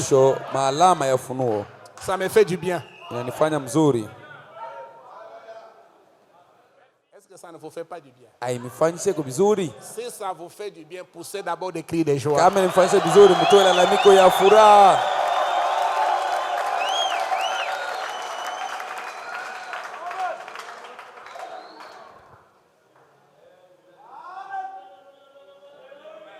C'est ça le témoignage. Le témoignage est divin.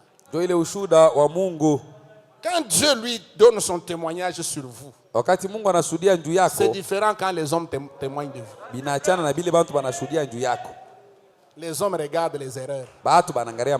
Les hommes ont des carnets noirs.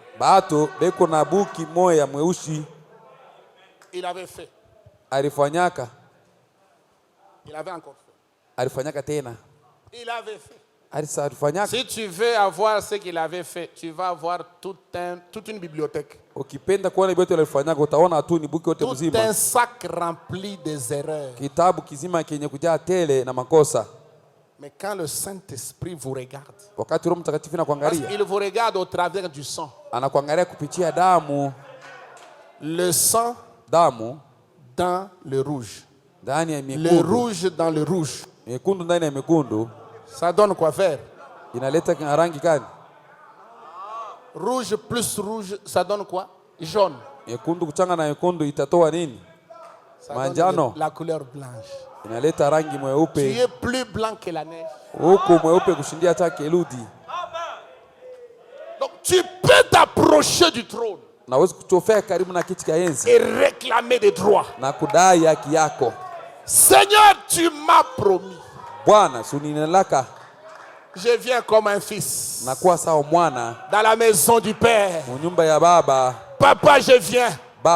J'aimerais tenir une conférence avec toi. Quand un fils approche son père, il a l'assurance. Il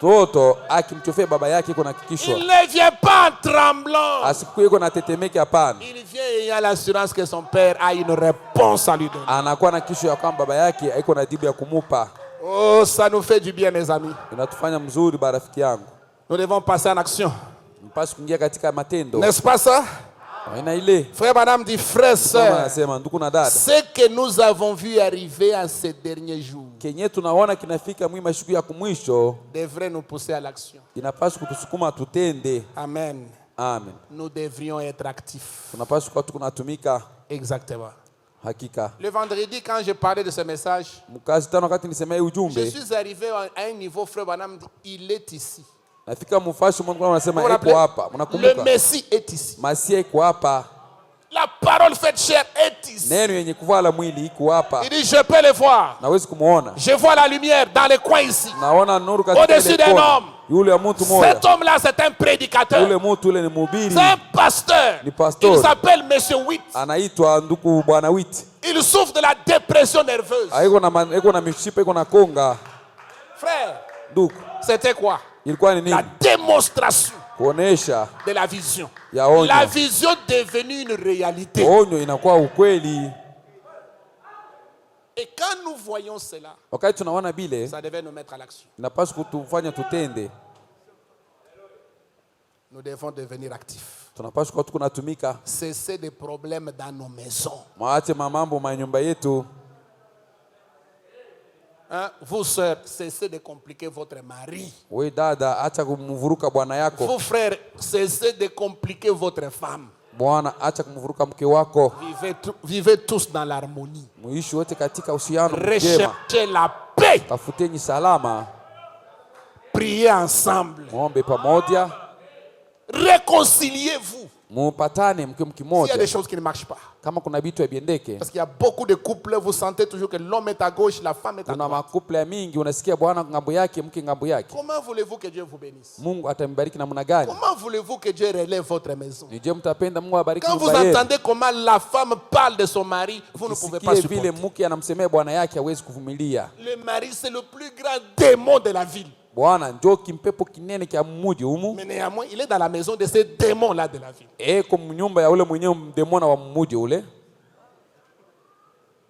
Tu causes avec les démons. Tu manges avec le démon.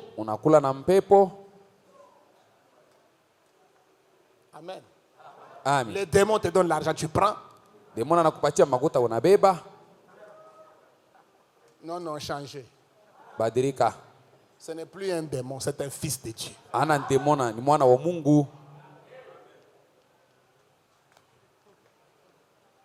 Les choses que nous avons vues dans ce jour, ça devait nous amener à nous mettre en action. Oui, frère. Exactement. Nous ne bougeons pas. Comme si c'était quelque chose. Eh bien, les gens ne bougent pas. Les pentecôtistes. Lorsque le Seigneur accomplit quelque chose, ils diront c'est pas trop mal. Hein? Vous voyez comment quand quelqu'un c'est pas trop mal. Oh là là, cela ne ressemble pas beaucoup à un séraphin qui vit près de Dieu. C'est vrai. Un messager qui est même plus près de Dieu.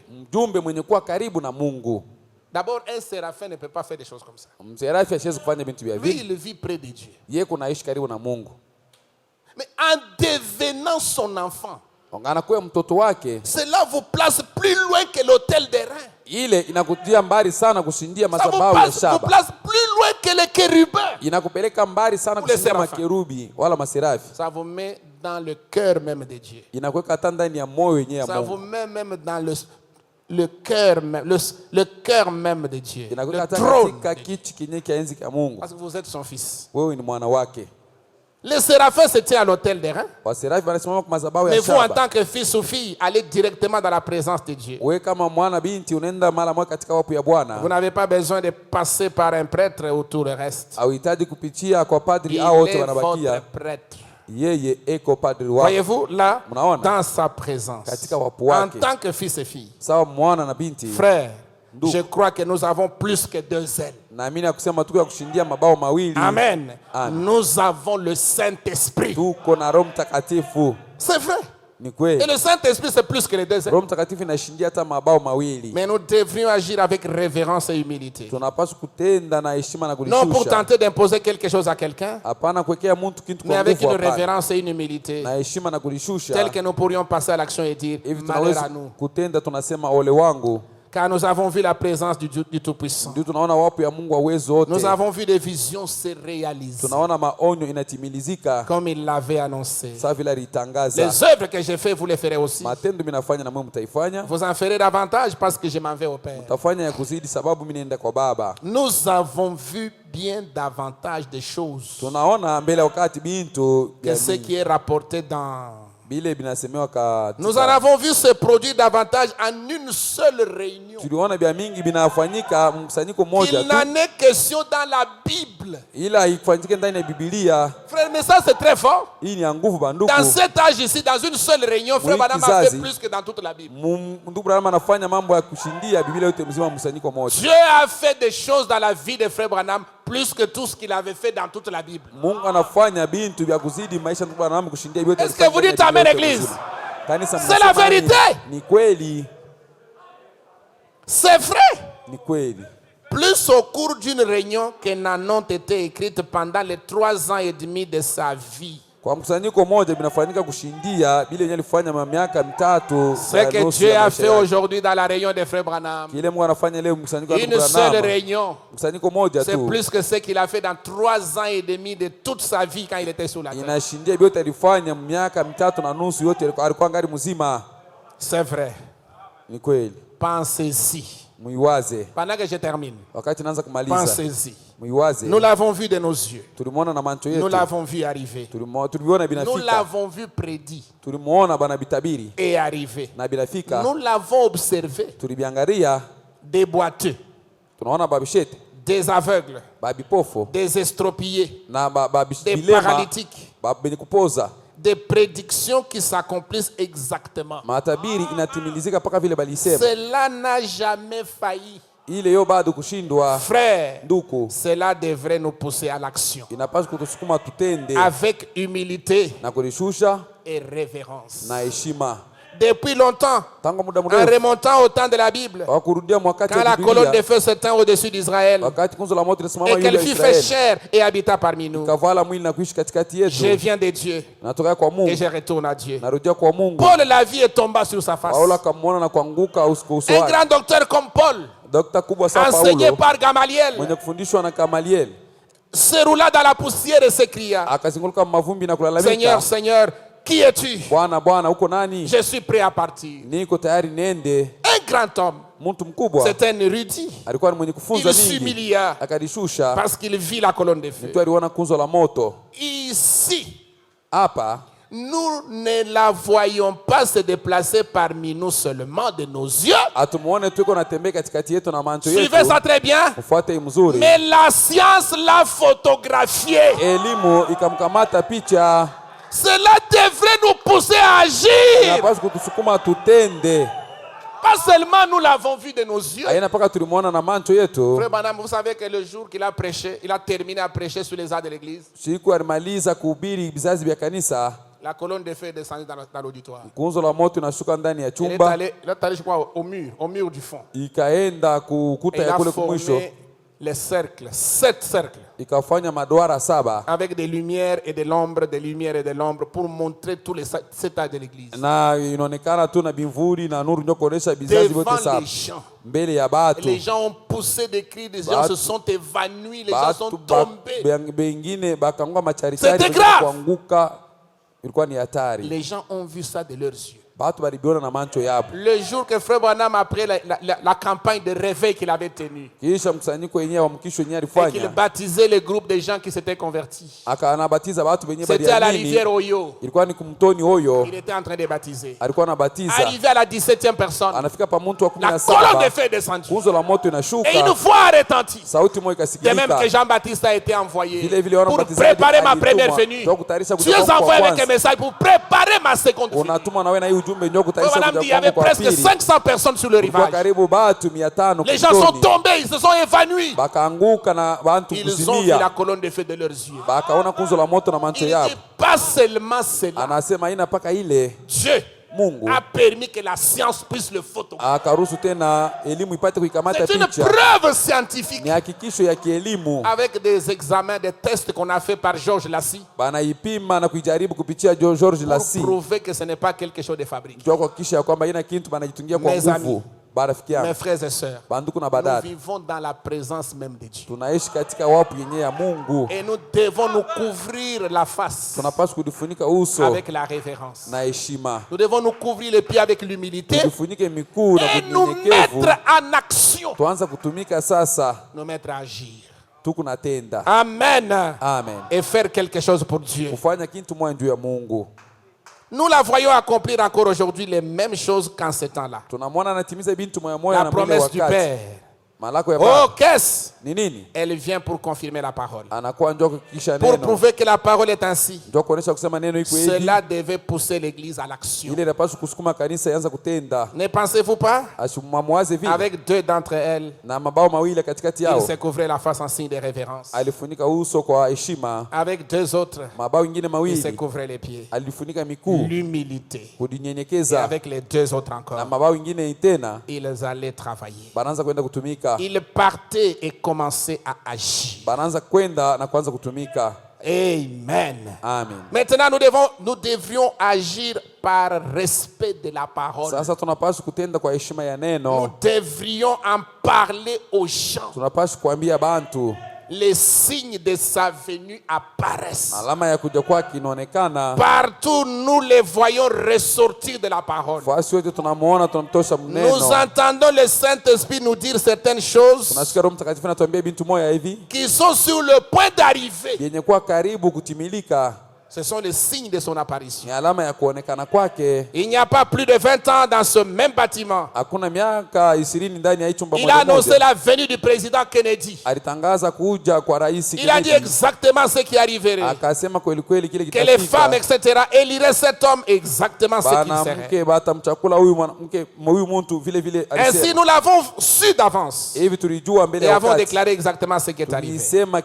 Ou ce qui arriverait. Et les voici aujourd'hui.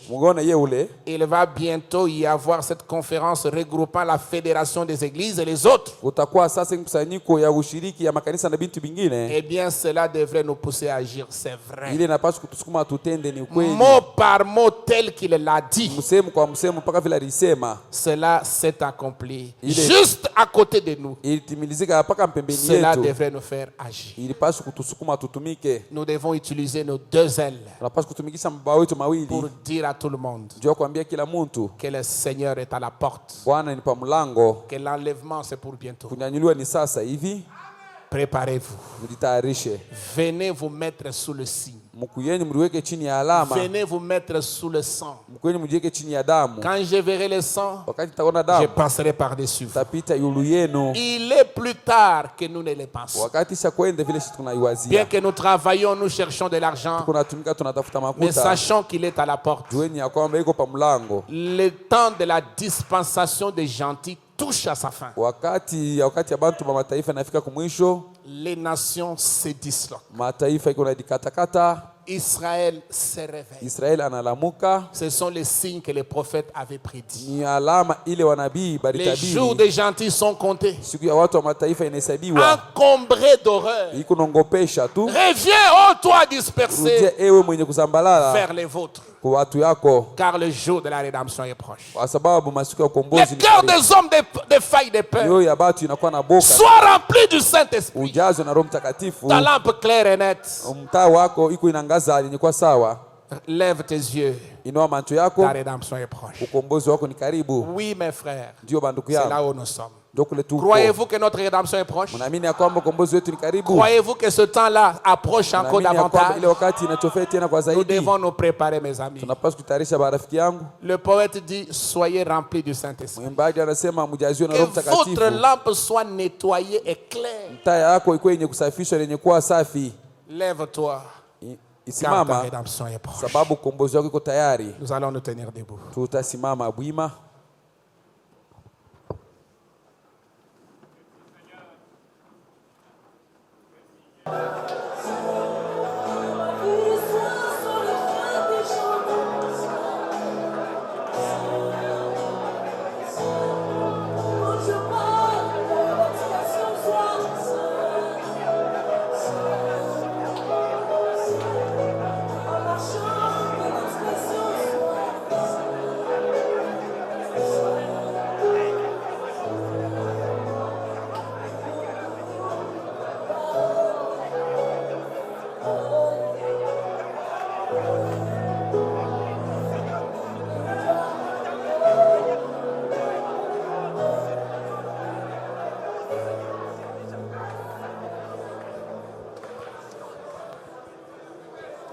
Maintenant, mon frère, ma soeur,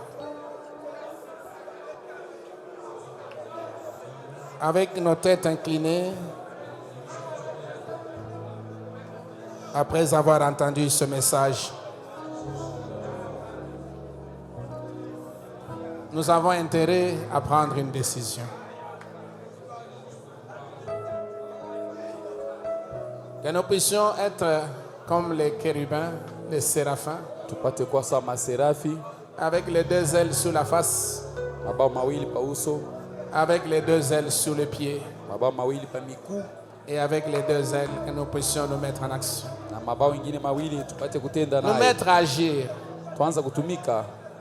à témoigner, à chanter, à parler à quelqu'un, lui dire combien vous croyez en lui, combien vous avez expérimenté Dieu, combien vous avez vu sa gloire dans ce temps de la fin. Et même ce matin, je crois qu'il est présent au milieu de nous. Et même maintenant, je sais qu'il est présent ici. Et il peut vous accorder les désirs de votre cœur. C'est vrai, frère. Pendant que nous avons nos têtes inclinées, qui aimerait qu'on pense à lui dans la prière?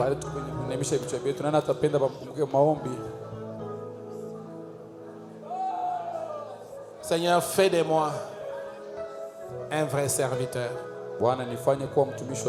Fais de moi comme un séraphin. Maintenant, près de Dieu, que je sois respectueux, que je sois humble, et que je me mette à agir. Je ne veux pas rester sans forme. Je ne veux pas rester sans rien faire. Oh Dieu, aide-moi à faire quelque chose. Que ce soit la prière de chacun de nous ce matin. Si vous le désirez ardemment, levez votre main. Peut-être que vous vous êtes refroidi et vous êtes devenu un formaliste. Vous êtes devenu seulement quelqu'un qui discute sur la parole. Non, le message n'est pas venu pour qu'on en discute. Mais le message est venu pour qu'on le croie et qu'on le vive et qu'on le manifeste. Et nous avons besoin des ailes. Les ailes du chérubin. Pour que nous puissions nous mettre à agir. Nous avons besoin de plus que les ailes. C'est le Saint-Esprit qui nous amènera à agir. Tu peux chanter un cantique qui peut édifier quelqu'un. Tu peux témoigner et quelqu'un peut croire le message. Tu peux inviter quelqu'un et il peut croire cette parole. Tu peux vivre la parole devant quelqu'un et il sera marqué. Et Seigneur, fais-moi grâce. Je lève ma main. Soyez sincères. Soyez réellement convaincus. Soyez concernés. Et je sais que Dieu vous fera grâce. Cher Père, voici arrivé à la fin de ce service. Après avoir entendu ces paroles. Oh Dieu, tu nous as montré, Seigneur, combien tu es bon. Tu nous as montré combien tu nous as aimés. Combien tu nous as prédestinés. Tu as fait de nous tes enfants. Tu nous as amenés dans une position plus élevée que celle des chérubins. Nous sommes plus que les séraphins. Nous sommes des enfants de Dieu, des fils et des filles de Dieu, Père.